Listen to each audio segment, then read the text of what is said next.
ఏసే మార్గం నేను విడువడు ఎడబాయుడు. ఈరోజు దేవుని వాగ్దానం. అందరికీ షాలోమ్. ప్రతి ఒక్కరికి వెరీ గుడ్ మార్నింగ్. మరి ఎంతమంది అయితే ఉదయకాల వాగ్దానం వింటారో సిస్టర్స్ అండ్ బ్రదర్స్, ప్రతి ఒక్కరిని దేవుడు మిమ్మల్ని మీ కుటుంబాన్ని దీవించి ఆశించును గాక.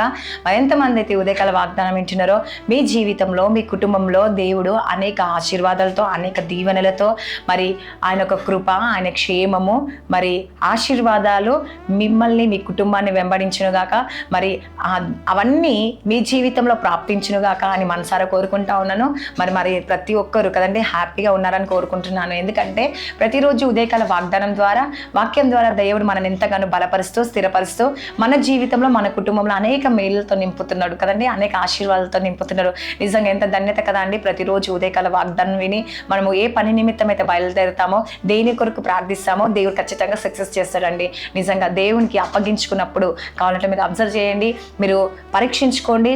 ప్రతిరోజు వాగ్దానం విని చిన్న ప్రార్థన చేసుకొని ఇంటికి బయటికి వెళ్ళండి. మీరు ఏ పని నిమిత్తం వెళ్తున్నారో, దేని కొరకు వెళ్తున్నారో, మరి దేవుని మీరు జాగ్రత్తగా వెతుకుతే ఖచ్చితంగా దేవుడు మీ పట్ల కార్యం జరిగిస్తాడండి. కాబట్టి ప్రార్థించుకుందామా వాగ్దానం కొరకు. స్తోత్రం. పరిశుద్ధ ఆత్ముడ యేసు ప్రభు, వాగ్దానం ద్వారా మీరు మాట్లాడి బలపరచమని యేసు నామంలో అడుగుచున్నాను తండ్రి. ఆమేన్. హల్లెలూయా. నిజంగా ఈ రోజు నువ్వు దేవుని జాగ్రత్తగా వెతుకుతున్నారా అండి? అయితే దేవుడు నువ్వు జాగ్రత్తగా వెతుకుతూ దేవుడిని కార్యం జరిగించబోతున్నాడండి. హల్లెలూయా. నిజంగా ఆయనను ఎవరైతే వెతుకుతారో దేవుడు తప్పక కార్యము జరిగిస్తూ ఉంటాడు. చూడండి, ఈరోజు వాగ్దానం యోబు 8వ అధ్యాయం 6వ వచనంలో దేవుడు సెలవిస్తూ ఉంటాడు కదండి. ఏమని?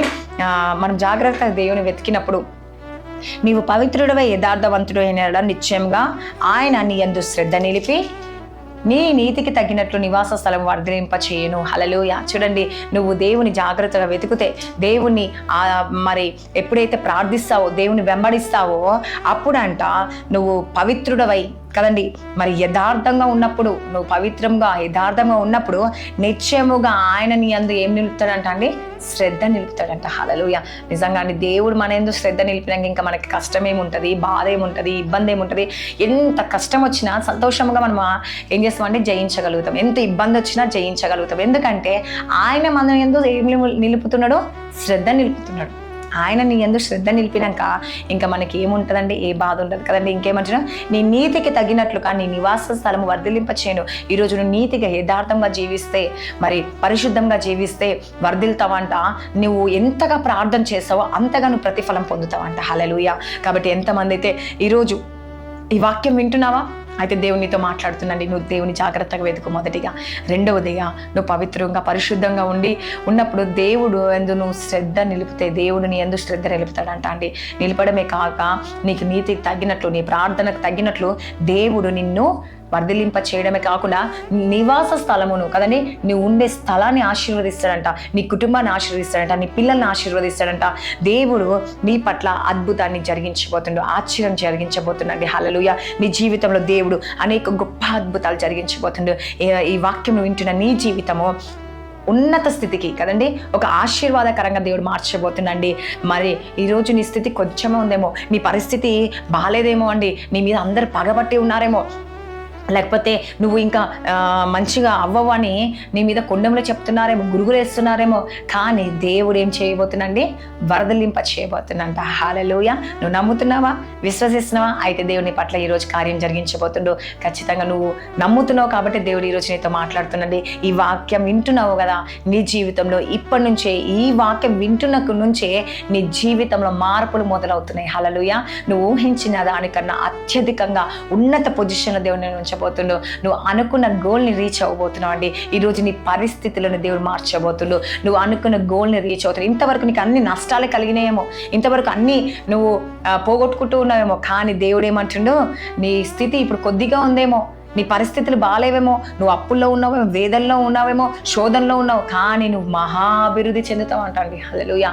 చూడండి, ఆవగింజ ఎందుకుంటుందండి? చిన్నదే, కానీ ఆవగింజ చూసే చిన్నది, ఆ విత్తనము ఎప్పుడైతే భూమిలో వేస్తావో అది పెద్ద చెట్టై వృక్షమై కదండి అనేకులకు నివాసముగా ఇస్తుందండి. అనేకులకు ఆకాశ పక్షులు, అన్ని మనుషులు అందరూ వచ్చి ఆ చెట్టు కింద నివసిస్తారు. ఎండ కొడుతుంది అనుకోండి, దేని కింద పోతామండి? ఏం లేనప్పుడు చెట్టు ఉంటే చెట్టు కింద పోతాం కదా. హల్లెలూయా. అట్లా దేవుడు మీకు ఒక నీడగా ఉంటాడంట, ఒక ఆశ్రయముగా ఉంటాడంట. నీకు ఎవరు సహాయము చేయకపోయినా దేవుడు దేవుడు ఒక స్థలాన్ని ఏర్పాటు చేస్తాడంట. అంటే నేను నీకున్నాను, నేను నీకు నివాసముగా ఉన్నాను, నా నివాసంలో నువ్వు ఉండు అని చెప్పేసి దేవుడు ఒక చక్కని మార్గాన్ని తెరవబోతున్నాడు. హల్లెలూయా. కాబట్టి ఎంతమంది అయితే ఉదయకాల వాగ్దానం వింటున్నారు సిస్టర్స్ అండ్ బ్రదర్స్, దేవుడు నీ జీవితంలో గొప్ప అద్భుతాన్ని జరిగించబోతుందండి. నిన్ను మహా అభివృద్ధి పరచబోతుండు, నీ కష్టం నుంచి విడిపించబోతుండు, నీ బాధ నుంచి విడిపించబోతుండు, నీ శోధ నుంచి విడిపించబోతుండు, నీ వేద నుంచి విడిపించబోతుండు, నీకున్న సమస్యలన్నిటి నుంచి విడిపించబోతున్నాడు. కాబట్టి ఎంతమంది అయితే ఈ ఉదయకాల వాగ్దానం వింటున్నారు సిస్టర్స్ అండ్ బ్రదర్స్, దేవుడు ఖచ్చితంగా కార్యము జరిగించబోతున్నాడు, పరిస్థితులను మార్చబోతున్నాడు, మెరుగు చేయబోతున్నాడు అండి. హల్లెలూయా. కాబట్టి నీ కుటుంబాన్ని నిన్ను దీవించి ఆశ్రయించి నిన్ను మహా అభివృద్ధిలోకి చేయాలని దేవుడు కోరుకుంటా ఉన్నాడు. కాబట్టి ప్రతి ఒక్కరు ఈ వాగ్దానం దేవుడు దీవించి ఆశించుగాక. ఆమేన్. ప్రార్థించుకుందామా? స్తోత్రం పరిశుద్ధ ఆత్మల యేసుప్రభు, ఎంతమంది అయితే ఉదయకాల వాగ్దానం వింటున్నారో వారి జీవితంలో వారి కుటుంబంలో గొప్ప అద్భుతాన్ని ఆశ్చర్యం మేలు జరిగించండి. వారి పరిస్థితులు స్థితిని మార్చండి, వారి గతిని మార్చండి యేసుప్రభు. మీరే కార్యాలు జరిగించండి యేసు. వారి శోధన వారి వేదన కొట్టివేయండి, వారి సమస్యలు వాళ్ళ దుఃఖాన్ని కొట్టివేయండి యేసుప్రభు. ఈరోజు వారి జీవితంలో మార్పులు దయచేయండి యేసుప్రభా. వారి జీవితంలో అనేక మేలుతో నింపండి, వారి కుటుంబాన్ని నింపండి యేసుప్రభా.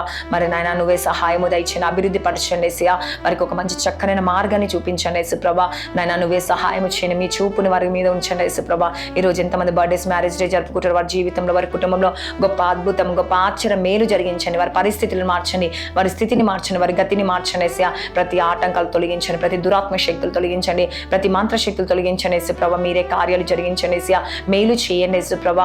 నాయన ఈరోజు ఎంతమంది బర్త్డేస్ మ్యారేజ్ డే జరుపుకునే సంవత్సరం అంతా బ్లెస్ చేసి వారిని అనుకున్న గోల్ని రీచ్ అవుట్ ఒక సహాయం దయచేసి, అదేవిధంగా గర్భఫలం లేని వాళ్ళకి, భార్య భర్తల సమస్యలు, కోర్టు కేసు, అనేక సమస్యలు, అనేక బంధకాలలో ఉన్న వారిని జ్ఞాపకం చేసుకొని ఆదరించండి, ఆదుకోండి యేసయ్యా. వారి పరిస్థితులు వారి స్థితిగతులను మార్చండి యేసుప్రభా, మేలుతో నింపండి యేసుప్రభా. మీరే కార్యాలు జరిగించండి యేసయ్యా. ప్రతి శోధన కొట్టివేయండి, ప్రతి వేదన కొట్టివేయండి యేసుప్రభా. వారికి ఉన్న ఆర్థిక ఇబ్బందులన్నీ తీసివేయండి యేసుప్రభా. వారి పరిస్థితులంతా మార్చండి యేసయ్యా, వారి స్థితిని వారి గతిని మార్చండి యేసుప్రభా. మీరే కార్యాలు జరిగించండి యేసయ్యా. రిహజ్జ బారషిక హజ్జలౌర్కం యేసయ్యా, నెమహత్తలౌరిక బారషిక హజ్జలౌర్కం యేసయ్యా. మీరే కార్యం జరిగించండి, అద్భుతం ఆచరణ మేలు జరిగించండి యేసయ్యా. ఆశీర్వాదకరంగా మార్చండి యేసుప్రభా. అద్భుత రీతిగా మీరు మార్చండి యేసుప్రభా. మీరే అద్భుతాన్ని ఆచరణ మేలు జరిగించండి దేవా. మీరే కార్యాలు చేసే దేవుడు యేసయ్యా. ప్రతి ఆటంకాలు తొలగించండి యేసయ్యా, ప్రతి దురాత్మ శక్తుల నుంచి విడిపించే యేసయ్యా. ప్రతి కుటుంబాన్ని దర్శించండి, జాబ్స్ లేని వాళ్ళకి జాబ్స్ దయచండి, ఇంటర్వ్యూకి వెళ్తున్న సక్సెస్ అవుటకు సాయం చేయండి, లైఫ్ సెటిల్ దయచేసి, గర్భఫలం లేని వాళ్ళకి గర్భఫలం దయచేయండి యేసుప్రభా. మరి ఐసీలో ఉన్న స్వస్థత విడుదల దయచి, నానా రకాల రోగాలతో బాధపడుతున్న వారిని సంపూర్తి విడుదల స్వస్థత కలిగే చేయండి యేసుప్రభా. నేను నువ్వే సహాయం దయచే, బిజినెస్ లో జాబ్స్ లో అన్నింటిలో మీరు తోడుగా ఉండండి యేసయ్యా. డ్రైవింగ్ లో తోడుగా, తాగుడు వ్యసనాలు బానిస అన్నిటి నుంచి విడిపించి అద్భుతాన్ని ఆచరణ మేలు జరిగించే ఉదయకాల సమయంలో ఎంతమంది అయితే వాక్యం వింటున్నారు వారి జీవితంలో మార్పులు కలిగ చేయమని, ఆశీర్వాదాలు ఇచ్చేయండి యేసయ్యా. క్షేమముని దయచేయమని యేసు నామంలో అడుగుచున్నాను తండ్రి.